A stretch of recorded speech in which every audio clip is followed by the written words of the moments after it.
The Nature Conservancy's goal is to protect the lands and water all life depends on. So biodiversity, including people. And so when we go into the landscape, we don't come into it saying we want to preserve ranching. We come through the other way around, and we look at what's going on the landscape at the time, and we say, there's grazing here. And then we look at what the place, the landscape was pre-human or even during human. And when you look at the Central Valley of California, it's this big vitamin pool shaped that runs down the middle of the state.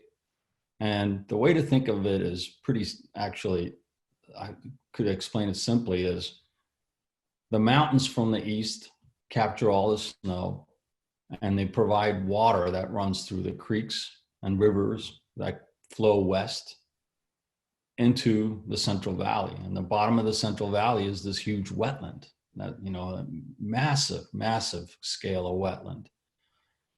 And so as that water comes down from the mountains, it goes through, high elevation mountain granite formations. And as it comes further down, it goes through these blue woodland grassland communities. And then as it goes down further, you come into the really rich soils and then the wetlands. And so how humans have settled in this area is really interesting, because that center, the moistest area, is where we produce a lot of rice, less, naturally heavy clay soils. And the oak riparian forest areas that have the deep soils that have formed is where the orchards and other crops are. And then as you go into the blue oak woodlands, they are too, the elevation is too rough to level and to put farms on. And so naturally, and that's where our grasslands are, and that's where grazing traditionally has settled. And if you look at the communities, the animal communities that were there before cattle, there were grazers. And so grazing is really a part of that ecology and a part of that system. And so in many ways, cattle replace what was already there. And so the challenge is, can you manage the grazing in a way that maintains that habitat? And so you look at your perennial grasses that are there. You look at your diversity of grasses versus your brush communities and your tree communities, and you look at 90% of the grasses are non-native in California. And so how do you give the natives that are there and the wildflowers that are there an edge to maintain their populations they need? And so ranching, then you partner with the ranchers to try to create that. And fortunately, and as we're discovering in a lot of places in ag, when farmers do what's best for their cattle, they're also doing what's best for the ecology. And so, these vernal pool communities is one of the communities that we've cared about. They're geologically formed pools that pop up in the spring, and they have these flower communities and invertebrate communities and cherry shrimps, and that are rare. And when we bought the land, the Nature Conservancy, and we fenced it out and took grazing off, they almost disappeared. But when we reintroduced grazing and fire, they became healthy again. I mean, that we've discovered that regime of management is important. So, in my years of experience, I realize ag has a role in all these different ecologies. It's how do you link it together? And, we're in this time where our population is growing tremendously globally. And we're going to see intensive agriculture being introduced all over the world in places where it isn't. And it's going to be even more necessary in places where it is. And so finding that linkage is going to be the most important. And so if you look at where I work in the Sacramento, San Joaquin Delta, it is, this massive delta, which was reclaimed by Californians in the late 1800s and early 1900s. Big dikes were built, and it had fertile soil, and it supplied the food for the gold rush and growing San Francisco. It was a really, an important food production area. And so when we came along, what we saw was, wow, there's these grain producers. And look, in the winter, after they're done farming and they flood up some of their fields, either to hunt or wash out salts, amazing populations of sandhill cranes are migrating there all the way from Alaska, Canada, Oregon, and the Sierras, and all kinds of waterfowl and shorebirds are coming into those farms and using them. And so it became a really great example of how, on one hand, you could produce food, you could keep a community employed. We buy millions of dollars in supplies and equipment and seed and, and tractors and fuel and all that stuff. So it is very valuable to the community. And so the question becomes, how do you maintain the agriculture and manage it for wildlife? And so the farmer that was there did that. They by flooding it in the winter, the Pacific Flyway, which is a major migratory route, that migration has been there for thousands of years. And so all they did, the birds did, was adapt to what the changes that were going on the ground. And so they were eating the leftover grains. They were using the flooded fields for roosting habitat. And so we came along, we saw that as a really great example of how you could have both wildlife and agriculture. So we call it wildlife farming for all practical purposes. And so this is one of the rare places where the Nature Conservancy is actually farming, actually is the farmer. And so, and there is an evolution to the thinking that goes on this. So this is why it's, I think, in my experience, it's really hard when people come in and say, this is how you should farm. You should change everything. And this is how you farm because this is the best way to farm. What I'm learning is farming has to have an incremental change to it and also could have a big change to it. But in some places, it's going to take a lot longer to make those changes than other places. And this is one of those places. So what was interesting when we came and we said, okay, all we have to do is buy it and manage it the way the farmer did, tweak some of the tools, have research, and we'd keep going this way. But then we started understanding the role of peat soils, that they oxidize, that they subside. And this was happening throughout the Delta. We started understanding the role of sea level rise. And we realized these levees aren't all, they're under threat over a long period of time. And we started understanding that the farming that was going on in the Sacramento San Joaquin Delta, ultimately in the future, and the peat soil areas, was not sustainable. And so we started doing research there. How can we make a change? And this took a long time because for us, we could have just said, we're the Nature Conservancy, we're going to turn this all into wetlands, and that's the way it's going to be. But we would impact 9,200 acres in a place that's hundreds of thousands of acres. And in the long term, we've had no impact on that landscape. And so what we've done is do the research. What other crops can we grow that stop subsidence? What other crops can we grow that reduces our greenhouse gas emissions?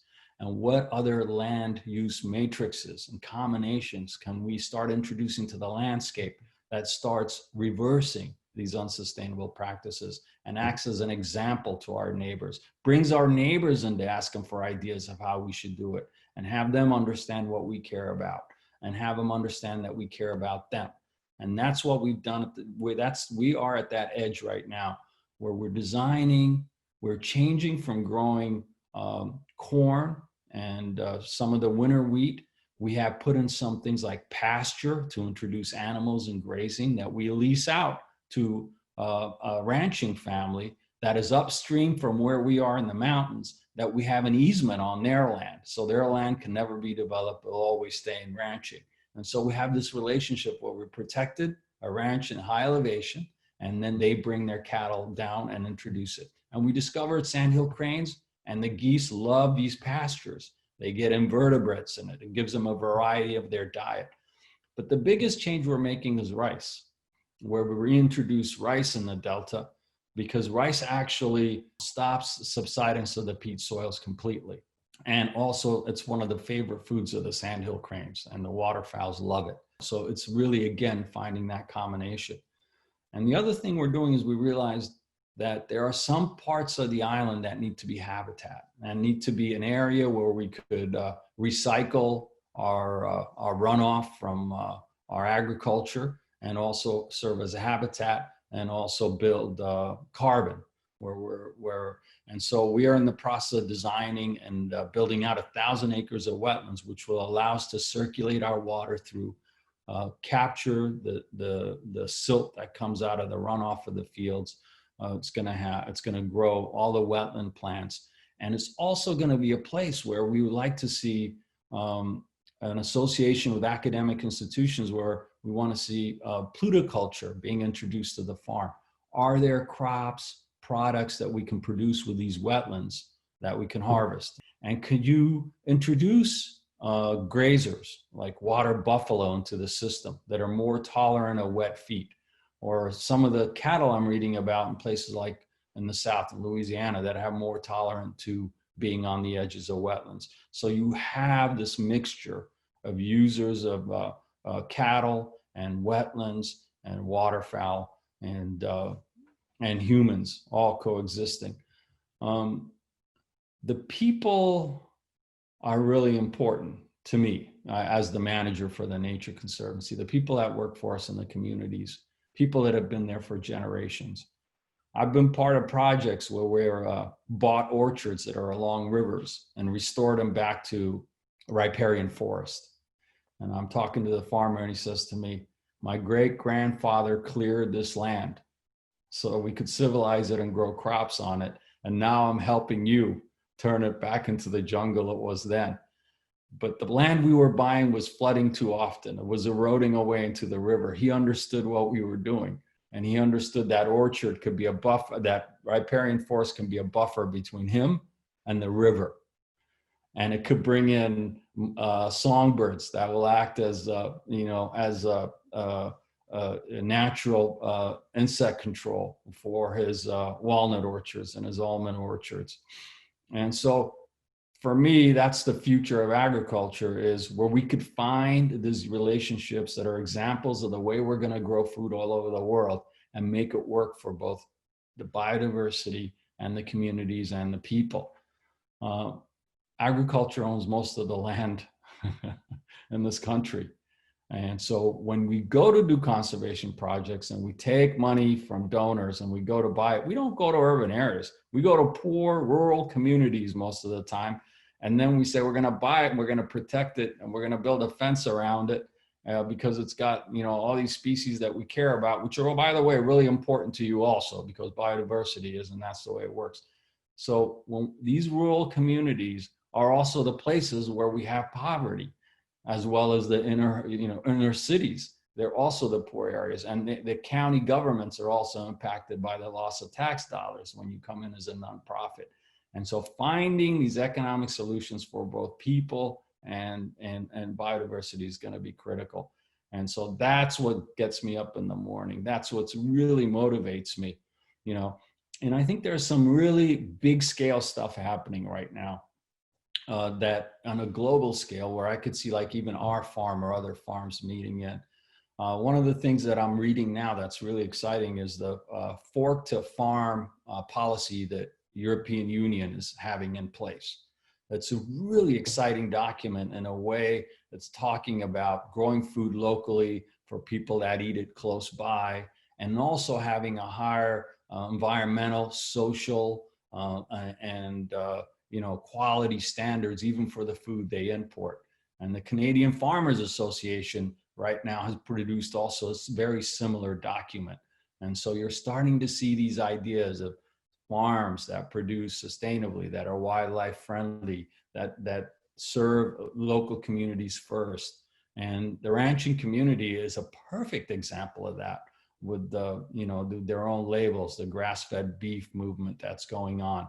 And we have ranchers on our properties that we own that are leasing from us that have developed these co-ops that are selling these organic grass-fed beef to local stores and big chains.